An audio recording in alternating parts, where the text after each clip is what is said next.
안녕하세요. 뉴스반장입니다. 윤석열 검찰총장의 장모를 둘러싼 여러 의혹을 MBC 스트레이트가 보도한 이후 검찰이 뒤늦게 수사에 착수한 것으로 확인됐습니다. 가짜 은행 잔고증명서 작성과 관련된 혐의의 공소시효가 보름 뒤인 이달 말에 끝나다 보니 검찰로서는 시간이 촉박한데요. 장모 최 씨를 이번 주 중으로 소환 조사하는 일정을 조율하고 있습니다. 윤석열 검찰총장의 장모 관련 의혹에 대한 단독 보도 전해드리겠습니다. 검찰은 지난해 10월에 이미 해당 사건을 배당했지만 사실상 수사 의지가 없었다는 정황을 보여주는 녹취를 저희 MBC가 확보했습니다. 수사를 해달라는 진정인에게 검찰 수사관이 전화를 걸어서 사건을 그냥 종결하는 게 어떻겠냐고 제안하는 상황이 그대로 담겼습니다. 윤석열 검찰총장 가족들의 재산 문제를 놓고 여러 가지 억측과 소송전이 벌어졌는데 특히 윤 총장의 장모의 경우엔 공교롭게도 수사망을 피해간 경우가 여러 번 있었다고 합니다. 심지어 위조 잔고 증명서를 발급받았다는 사실이 드러났는데도 수사를 하지 않았습니다. 윤석열 검찰총장의 장모 최모 씨에 대한 첫 재판이 오늘 열렸습니다. 검찰이 잔고증명서 위조 혐의로 재판에 넘긴 사람은 최 씨와 동업자 안모 씨, 그리고 잔고증명서를 직접 위조해준 김 씨, 이렇게 3명입니다. 장모 최 씨는 줄곧 안 씨한테 속아서 가짜 잔고증명서를 만들어줬을 뿐이라고 주장하고 있죠. 그런데 MBC 취재 결과 장모 최 씨는 가짜 증명서를 직접 만들어준 김 씨한테 자기 재산을 담보로 수상한 대출에 보증을 서준 것으로 확인됐습니다. 통장 잔고증명 위조 혐의 등을 받는 윤석열 검찰총장의 장모 최모 씨에 대한 재판이 또 연기됐습니다. 이번이 무려 3번째인데요. 윤석열 장모 수사와 관련해 이미 검찰은 사건 무마를 위한 증인 회유 시도와 1년 가까이 시간을 끌며 수사를 지연하는 등 다양한 방해로 사건 은폐와 물타기를 지속적으로 시도해왔는데요. 왜 유독 윤석열 장모 사건만 매번 재판이 연기되는 걸까요? 그것도 3번씩이나 말이죠. 이게 일반인이었다면 가능한 일이었을까요? 윤석열, 그가 또아리를 틀고 자리를 지키고 있는 이유가 이런 연유가 아닌 듯 싶습니다. 재판부는 10월 29일을 공판 준비 기일로 정해 당사자들과 증거조사 절차 등을 협의하기로 했는데요. 같은 혐의를 받는 전 동업자 안모 씨의 재판은 다음 달 18일로 따로 진행됩니다. 30일 법원에 따르면 당초 피고인 최 씨와 안 씨에 대한 첫 재판은 지난 5월 14일로 예정되어 있었는데요. 이 재판부는 의정부지법 형사 8단독 윤희진 판사가 맡았습니다. 그러나 안 씨가 법원 이송과 함께 국민참여재판을 요청해 공판이 미루어졌는데요. 재판부는 6월 11일을 공판 준비기일로 지정하고 당사자들과 재판 절차를 협의했으나 이 자리에서 최 씨 측은 국민참여재판을 거부했습니다. 결국 법원은 지난 7월 안 씨의 재판을 분리하면서 최 씨의 재판을 9월 3일로 열기로 했는데요. 최 씨는 안 씨에게 속아 잔고증명서를 만들어줬다고 주장하고 안 씨는 최 씨가 먼저 접근했다고 반박하는 등 2명이 주장이 엇갈리는 상황입니다. 최근 코로나19가 확산되면서 최 씨의 재판이 다시 연기됐는데요.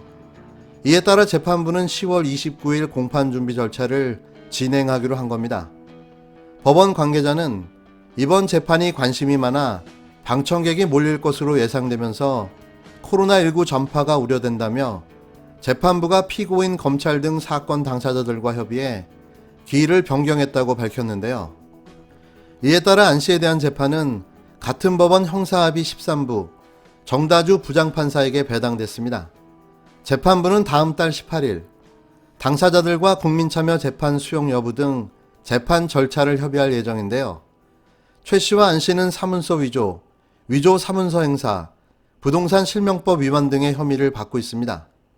이들은 2013년 4월에서 10월 경기 성남시 도촌동 땅 매입 과정에서 공모해 은행에서 347억 원을 예치한 것처럼 통장 잔고증명서를 위조한 혐의로 기소됐는데요. 2013년 4월 1일자 100억 원, 6월 24일자 71억 원, 8월 2일자 38억 원, 10월 11일자 138억 원 등 통장 잔고증명서 4장이 이에 해당됩니다. 검찰은 이들이 한국자산공사 관계자들에게 자금력을 보여 부동산 정보를 얻고자 통장 잔고증명서를 위조한 것으로 판단했는데요. 또 도촌동 땅을 신탁사로부터 매입하는 과정에서 토지거래 허가 신청을 못해 계약금을 돌려받지 못하게 되자 소송을 제기하면서 위조한 4월 1일자 증명서를 제출해 행사한 것으로 검찰은 보고 있습니다.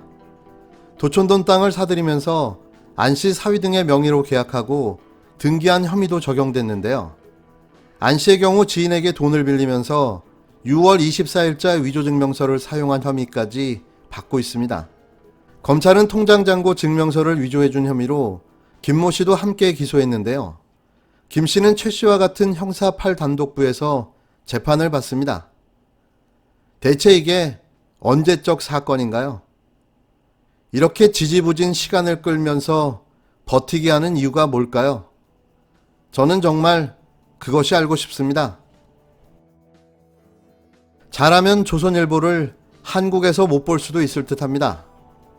대한민국 최고의 형법 전문가인 조국 전 법무부 장관이 자신의 딸에 대한 고의적 오보와 관련해 징벌적 손해배상 8,900억 원의 사례를 들며 조선일보를 향해 경고를 보냈는데요. 징벌적 손해배상 8,900억 원이 현실화되면 조선일보는 그냥 파산이라고 봐야겠죠. 하루빨리 이런 날이 왔으면 하는 바람입니다. 조 전 장관은 29일 자신의 페이스북에 징벌적 손해배상제가 작동하고 있는 나라에서 이번 조선일보 오보 사태가 발생했다면 얼마 정도의 배상액이 선고될까 생각해 본다고 적었는데요. 앞서 조선일보는 28일자 신면에 조국 전 법무부 장관 딸 조민 씨가 연세대 의대 교수를 찾아가 세브란스에서 피부과 인턴 과정을 밟고 싶다는 뜻을 밝혔다고 보도했습니다.